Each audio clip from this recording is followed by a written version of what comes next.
Hey, what Peps? Kade ngikufuna man. Kamba kanjani? Lalela asidance namhlanje. Khona usisi unokuthula. Ya, usisi unokuthula mfethu ukufakela i50 la ya.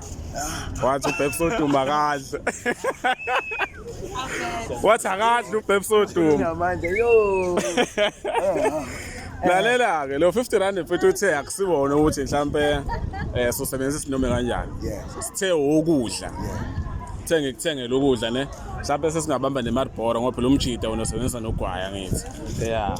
So ufuna sicinga omama badayisa ukudla njengamanje. Uthenga ukudla udle nombuso udle. Abamba nje. Wow. Noma yazini.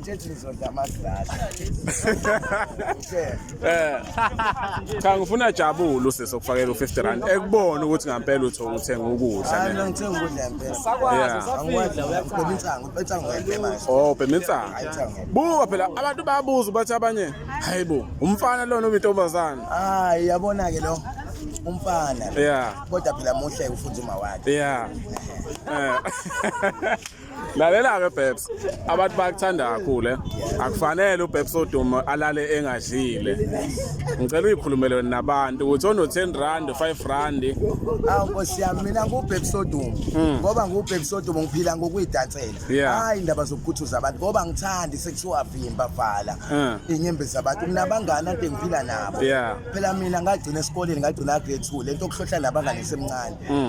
Ngalingeka kodwa end of the day ngatshotsha end of the day ngabona ukuthi akubuyiseli ngoba ngishithe impilo yami ngihlwana nalabangani namhlanje abanye babananyawo abanye abaseke emhlabeni ngenxa kaNkulunkulu mina ngiyaphila ukubona ngisex kanje nguPeps oduma ngenza kanje hayi ukuthi and ngiyacela abantu bakithi celani ngisupport noma ngawu R5 noma ngawu R10 lokho ensuweni ngipha kona uNkulunkulu uzoba nani ngiyayicelela. Hayi nguzwa kahle angifuni ukuchitha isikhathi kube sengathi mhlawumbe siqamba manga le mali le ufuna uyithathe ibe ngakuwena u50 lo ke ngicela uyibongele kusinokuthula sisi nokuthula ngibonga kakhulu and inkosi izombusisa ngiyabonga sisi nokuthula.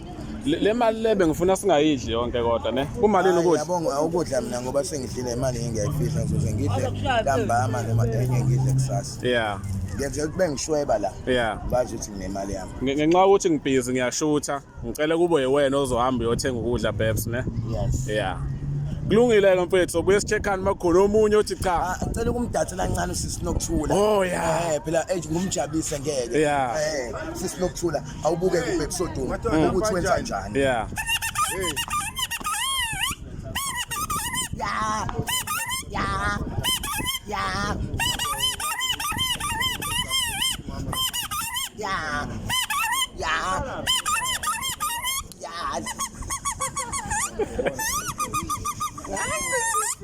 ibheke phi kunokuthula inkondlo sisinokuthula inkondlo yabantu abatshontsha ababalekela abazali abangahloniphi ithi oh Jesu wami oh baba wami oh Nkosi yami kodwa Nkosi yami kwenzakalani ngami umphakathi ngifuna ngapha nangapha ngiyatshontsha amehla namalanga bekufika mina ekhaya endlini izingane ezifihla amafoni kuyoze kube nini na ngathakathi wayini na ngithi angiguqe ngamadolo ngihambe ngesontweni ngithi uNkulunkulu sithethe amacala ethu bana siwathethelela abanamacala abo ngaphandle kwakho uNkulunkulu angilutho wena wadala izulu nomhlaba ngithena angihlukane noganga ngihlukane nabangani bami ngishithe impilo yami ngibophe eBisoduma eThekwini bazalwane nakho Buka-ke kuthi uPeps oduma kalali kuthiwa bajabulisa eMares hayi baqinisile ngisho uthulele uyavuka la kumina mina umhlaba wonke uyangithanda ngenxa yokuthini angikhuthuzi ngiyayizama ngiyafisa one day kube khona umuntu ozoshintsha impilo yami ngoba ngiyafisa ukushintsha hayi qhawela kithi asithembe ukuthi njengoba uthi uyafisa kuzokwenzeka siyabonga kakhulu yazini ubohlala uvakasha ngala ayikho inkinga uma kungekho uvelile uzoba kavela kumakhona uvelile ngizokwenza iqiniso danko